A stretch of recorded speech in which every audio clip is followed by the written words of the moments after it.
बारिश के चलते राजस्थान के कई इलाके बाढ़ की चपेट में आ गए। सचिन पायलट का क्षेत्र टोंक और किरोड़ी लाल मीणा का क्षेत्र सवाई माधोपुर के अंदर बाढ़ ने कई इलाकों को प्रभावित किया और लोगों का जनजीवन अस्त व्यस्त हो गया। उसके अलावा जालोर से इस वक्त की सबसे बड़ी खबर निकलकर सामने आई, जिसमें 6 युवक बोलेरो पर सवार होकर आते हैं, एक नदी में नहाने के लिए उतरते हैं। कल से एसडीआरएफ और एनडीआरएफ की टीम ने सर्च ऑपरेशन चलाया था, लेकिन उसके बाद अब 3 युवकों के शवों को बरामद कर लिया है और उसके अलावा 3 युवकों की तलाश जारी है। उसके अलावा बाड़मेर जिले के बालोतरा से एक बेहद दुखदायी खबर आई, जिसमें 3 युवकों की पानी में डूबने की वजह से मौत हो गई। कहीं पर मवेशी बह गए, कहीं पर एसडीआरएफ और एनडीआरएफ की टीम जो ट्रैक्टर ट्रॉली से जा रही थी, वो ट्रैक्टर ट्रॉली पलटने की वजह से एसडीआरएफ एनडीआरएफ की टीम जो है उनकी जान आफत में आ गई।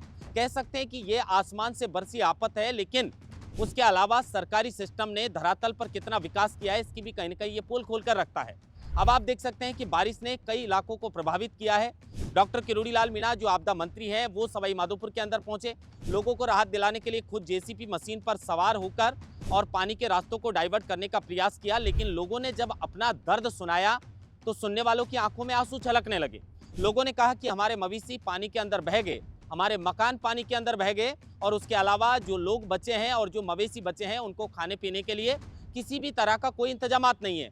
यहाँ तक कि उनके आशियाने डूबने की वजह से रहने के लिए भी उनको अपने परिचित या रिश्तेदारों के यहाँ दरवाजे पर दस्तक देनी पड़ी। अब जिस तरह से ये खबर निकलकर सामने आ रही है कि जालोर जिले के अंदर 6 युवक बोलेरो के अंदर सवार होकर आते हैं, एक नदी के किनारे बोलेरो कार को खड़ी करते हैं, अपने कपड़े बोलेरो के अंदर रखते हैं और मोबाइल फोन रखते हैं और उसके बाद एक दूसरे के हाथ पकड़कर नदी के अंदर उतर जाते हैं। लेकिन उनको जरा भी इस बात का अंदाजा नहीं होता कि वो खुद अपनी जान को जोखिम में डाल रहे हैं। एक युवक उन्हें देख रहा था, उस युवक ने जब वो काफी देर तक वापस लौटकर नहीं आए तो थाने में सूचना दी। थाना प्रभारी मौके पर पहुंचे, पुलिस पहुंची और उसके अलावा एसडीआरएफ एनडीआरएफ की टीमों को मौके पर बुलाया गया। देर रात तक सर्च ऑपरेशन चलाया गया, लेकिन तब तक उनका कोई सुराग नहीं मिल पाया था। लेकिन आज 3 युवकों के शवों को बरामद कर लिया है और 3 युवकों की जो है वो तलाश अभी भी जारी है। बालोतरा के अंदर पानी के अंदर बहने की वजह से 3 युवकों की मौत हो गई। सचिन पायलट का क्षेत्र जो टोंक है, उसके ज्यादातर इलाके पानी की जो है वो भारी बारिश के चलते बाढ़ की चपेट में आ चुके हैं। सवाई माधोपुर के अंदर भी हाल बेहाल है। आप तस्वीरों में देखोगे कि भारी बारिश का प्रकोप इतना तेज है कि इसके चपेट में आने की वजह से युवक पानी के अंदर आपको बहते हुए नजर आएंगे। कई जगह पर ऐसे हालात हो गए कि मकान जो है वो पानी की चपेट में आने की वजह से पूरे के पूरे मकान पानी के अंदर बह गए। और इस भारी बारिश ने सरकारी सिस्टम में फाइलों में दबे विकास की भी कहीं ना कहीं पोल खोल कर रख दी कि जो सरकारें बड़े बड़े वायदे करती हैं, धरातल पर कितना विकास हुआ है और कितना विकास फाइलों के अंदर हुआ है। खैर, आसमान से ये आफत है, कभी भी बरस सकती है, लेकिन इससे लड़ने के लिए, इसका सामना करने के लिए हमारा सरकारी तंत्र कितना सक्षम है, कितना मजबूत है, कहीं ना कहीं इसकी पोल खुली है। इसलिए खुद की जान जो है उसकी सुरक्षा सबसे पहले हमें खुद को करनी होगी और इसी के लिए जो बाढ़ प्रभावित इलाके हैं या पानी के जो जलभराव क्षेत्र हैं उनसे थोड़ी दूरी बनाए रखें।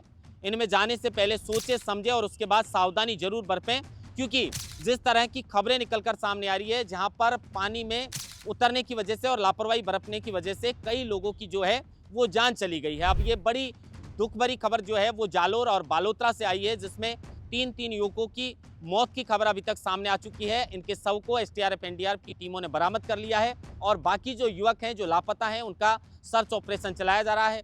किरोड़ी लाल मीणा जो हैं उन्होंने कहीं ना कहीं इन हालातों पर काबू पाने के लिए, जैसा मैंने बताया कि खुद जेसीबी मशीन पर चढ़कर दिन और रात जो है वो घटनास्थल पर रहे। जिस तरह की हालातें वहां पर बनी हुई है उनको चुस्त दुरुस्त करने के लिए किरोड़ी लाल मीणा ने रास्तों को डाइवर्ट करने का प्रयास किया। लेकिन जिन लोगों के आशियाने बह गए, जिन लोगों के मवेशी बह गए, जनप्रतिनिधि और हम लगातार इस बात की मांग करते हैं कि सबसे पहले तो जो बाढ़ प्रभावित इलाके हैं उनके लोगों को वहां से निकालकर सुरक्षित स्थान पर पहुंचाया जाए। उनके लिए रहने खाने पीने के इंतजाम सरकार को करने चाहिए और उसके अलावा जिन लोगों का नुकसान हुआ है उनके नुकसान की भरपाई भी सरकार को करनी चाहिए।